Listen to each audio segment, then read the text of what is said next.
An absolute scorcher of a game on Friday night between the D's and the Blues, and today we're here to run you through the free kicks and the exciting last quarter of the game. Bit of a longer one due to the amount of free kicks in the game, so strap in and let's do it. Straight away, a holding the man free kick paid towards Chera, never took clean possession of the ball and thus a good decision. Gawn has his arm held on this mismatched Carlton player in the marking contest. A potential front-on free kick could have been called against Kemp on Smith. Replay shows some slight contact, but I don't think there's enough in this one considering Smith misread the ball by trying to push into Kemp. Pickett gets a high call going his way, but it looks like he puts a bit of mayo on top and really spins around. In fact, he actually grabs a hold of Chincotter's arm to actually get the call going his way. Nothing in it at all, and a goal out of it was the end result. Salem gets hit high, but that was due to the Tomlinson push on Akers, so ultimately paid the first free kick to Akers, but the umpire didn't pay any, and straight after, a push in the back goes Chera's way after Salem hits in hard. Chincotta dives on top of one, and the umpire with clear vision says thank you very much, holding the ball, diving on top of it, and couldn't get it out. After a D's mark inside forward 50, Pickett decides to give a couple of cheeky comments to the Blues defenders with some jumper punches and instantly regrets it, giving away a high free kick. Very unnecessary given it's a massive final and the goal would have sufficed, being enough in your face type of moment, if you know what I mean. Either a front on contact free kick or an arm chop, have your pick. Maybe a good one to give away in the end to let your defenders and mids get back to help set up the defense. An unfortunate high contact free kick comes after a D's fumble. Not heaps in this one, but the legs do make high contact with the D's player. May dishes one to Langdon, who should have been absolutely cleaned up by the umpire for a throw, instead allows it to play on somehow after Langdon was embarrassed like that. Smith gets tackled around the shoulder, another tough one, and in front of the goals, but the correct decision is made. Smith dropping the knees and the left arm of Marchbank gets him just a touch too high. Cunningham gets pushed in the back after being surrounded by a number of D's players, probably another good one to give away and get numbers back in defence. Owies gets tackled after a poor entry inside 50, holding the ball is paid for prior opportunity or even incorrect disposal. DeConing gets shoved out of the way of a big contest, didn't put too much mayo on it either like we see some of the big stars do to try and milk it a little bit more. 2 hands in the back and a free kick awarded. McDonald deletes Chera's face and is awarded a high contact free kick. Diving on top of the footy seems to be the way to go tonight again, doesn't get it out and unfortunately holding the ball is the case. Cripps is hit high by Pickett, who's been given a week for this incident. Others believe it should be more as he's a repeat offender, so we'll have to see what comes of it. Walsh is held at the centre bounce to try and stop his speed in close. Straight after that free kick, a ball inbound to Curnow, but Lever playing in front is hit around the shoulder and the free is paid. Cripps gets crunched in the centre square by Chandler and is dispossessed for holding the ball prior opportunity. Oliver is held at the bounce for about 7 weeks before the umpire blows his whistle. In the end, a good call.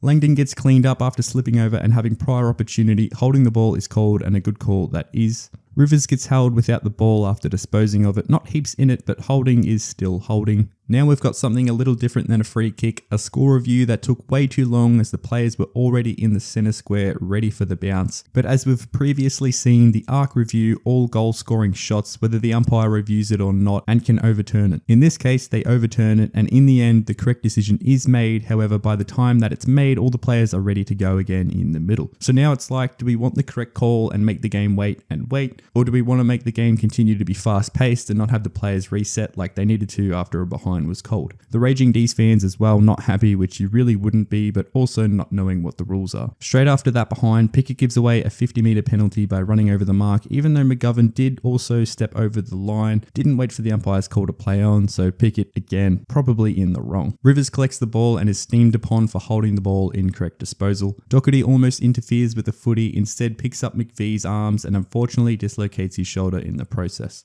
Petrarca drops a sitter in the middle of the ground and is dispossessed for holding the ball. Newman with nowhere to go gets tackled for holding the ball prior opportunity. We've got a bit of a weird one. May going for the ball to get it to his teammates, dives for it, taps it away, but in the process Kennedy loses his legs and a trip is called against May. Quite unfortunate given that May was going for the ball and was already down low to knock it to his advantage, so I'm not too sure about this one. With only 10 seconds left in the second quarter, Smith takes the head off of a Blues player, maybe Marchbank or Fogarty it is, and that ends the second quarter. Strangely enough, the umpires go 6 minutes without getting themselves involved in the game before giving a holding free kick to the D's, which I mean, they're both realistically holding on to one another, so let's just let this one play out. An arm chop going in favour of Salem is called, and they take advantage storming forward. Owies may have been taken without the ball or even pushed in the back in this play inside forward 50. I just about think there's enough in this one to pay it, considering if Lever lost his feet, he'd also need Owies to lose his. Kemp goes hard in the play and receives a free for high contact, which probably wasn't warranted considering he ducks and dives his head into Neil Bullen. Finally clips Fogarty high on the chin after electing for the bump, and the Blues take the advantage.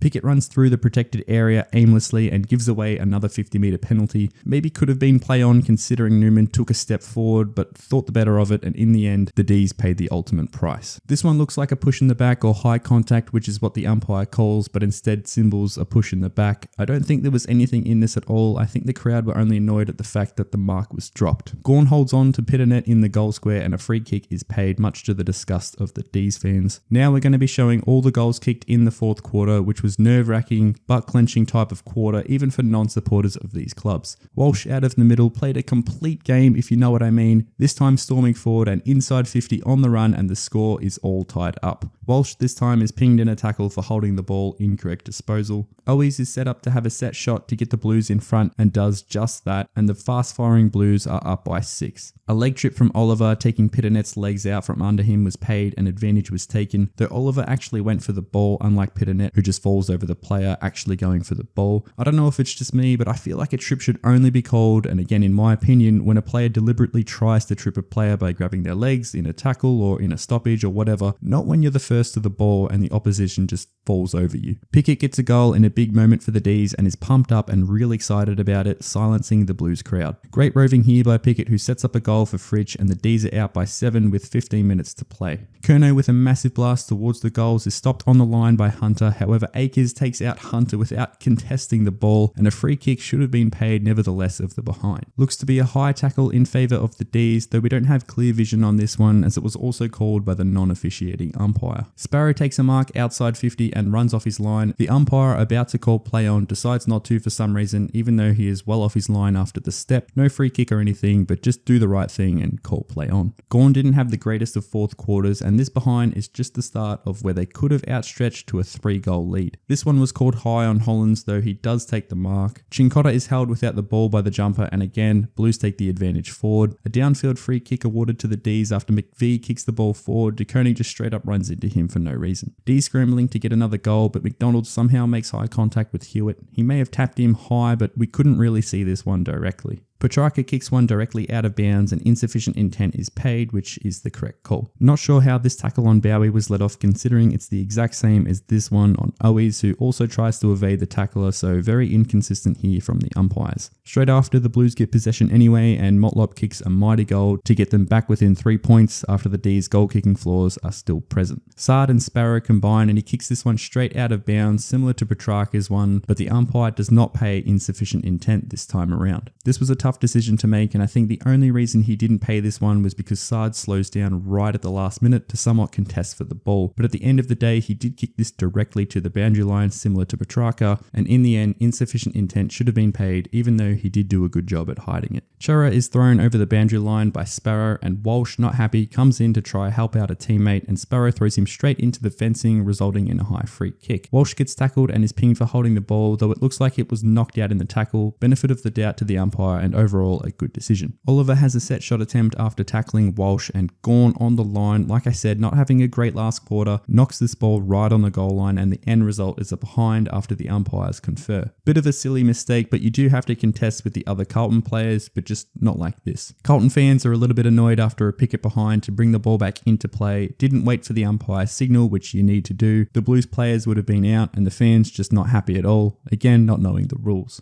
A massive kick forward now with only 2 minutes to play. D's up by 5 and Cripps is held in this contest, which gee, you just can't give away a free kick in the middle of the ground to a massive player with the time left. Fast forward another 50 seconds and the D's fans click away now. Wiedering, ball in hand, switches this kick, which is do or die at this point, and he knows that. Turns out a great kick to Hollands, who then bangs one forward to Doherty, who takes a great mark under the McVie pressure. He then runs forward, gets one inside 50 to a leaping Akers, wastes no time, and the goal is kicked, and the Blues fans are up and about. Run down to the siren, and the camera shake from the almighty roar is unbelievable. But our enemies will stay in line in Collingwood and Carlton, but what about this? Time for some new tripods to AFL. The decibels from the raucous crowd making it unviewable for the fans at home because they're also jumping about too. Game set and match to the Blues after a thrilling game from both sides as a non-supporter of either club. Watch out for this week for the Pies and the Giants and the Lions and the Blues. Some cracking prelim games that should come down to the wire. Stick around for them and subscribe if you haven't already. Play on AFL. Things do better with fun